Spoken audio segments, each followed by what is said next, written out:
राजा राम जी ने अपने बेटे के संजय का विवाह अपने रिश्तेदार की पुत्री सुशीला से तय किया था। दोनों परिवारों में जान पहचान होने के कारण किसी तरह की कोई चिंता नहीं थी।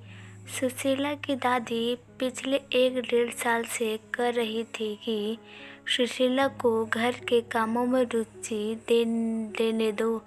ससुराल में जाएगी तो तकलीफ कम होगी। सुशीला खुद इस बात की समझती थी, इसलिए वो बड़ी लगन के साथ खाना बनाना, सिलाई करना, मेहंदी लगाना सीखने लगी। सगाई होने के बाद दादी का रोज़ रोज़ कहना उसकी मम्मी को पसंद नहीं था। वो कहने लगी कि हमारी बिटिया तो राज करेगी, राज। आप भी तो राजा राम जी और उनके परिवार को जानती हैं। दादी हाँ करते हुए कहती कि बहू सीखने में क्या बुराई है, ज़रूरत पड़ने पर शर्मिंदा नहीं होना पड़ेगा।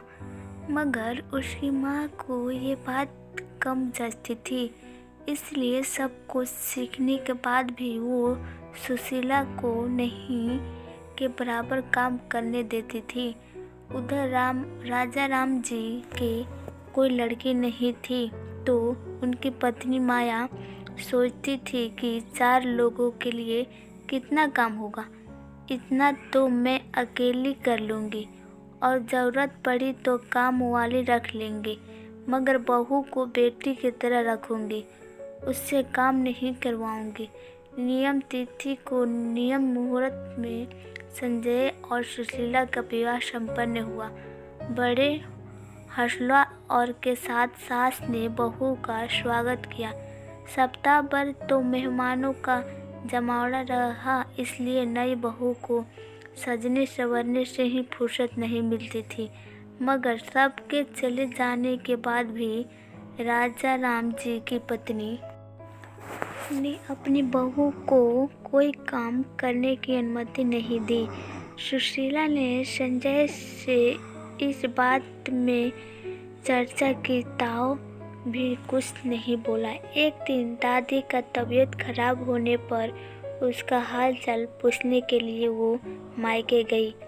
3 दिन बाद अचानक संजय के नाम एक वकील का खत आया, जिसमें तलाक का नोटिस था। सब कुछ इस तरह से हुआ कि दोनों परिवारों में किसी को कुछ समझ नहीं आ रहा था। पूरे मोहल्ले में बात जंगल की आग की तरह फैल गई।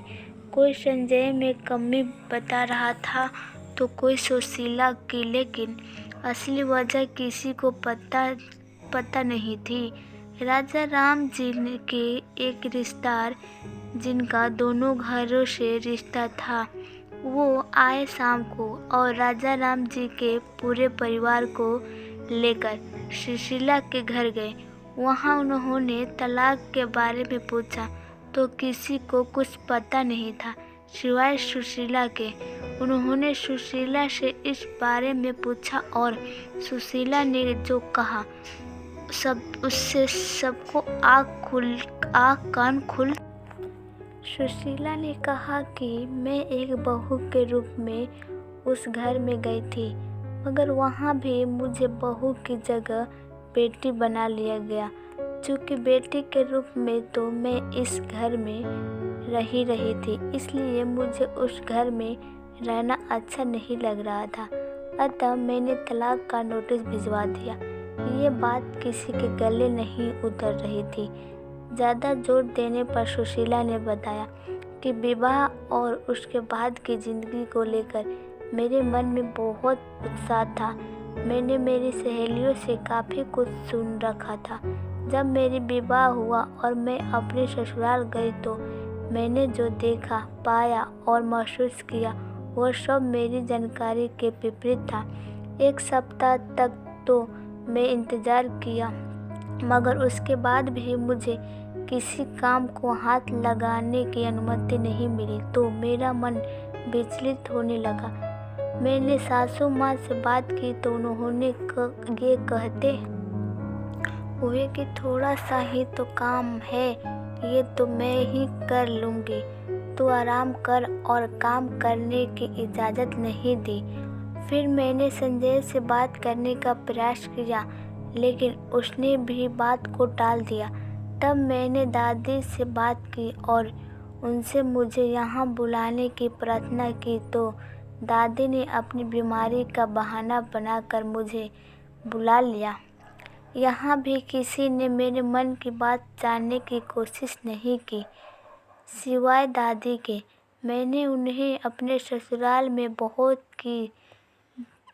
की जगह बेटी बनने की बात बताई, तो वो भी खुश हुई और मेरे सास ससुर को ढेर आशीर्वाद देने लगी, जिससे मेरा चेहरा उतर गया। मैंने अपनी बात बताई तो उन्होंने शर्मा अंकल से कहकर आप लोगों को ये नोटिस भिजवाई है। यह सब मेरा नहीं, दादी का किया कराया है। अब दादी से बात कौन करे?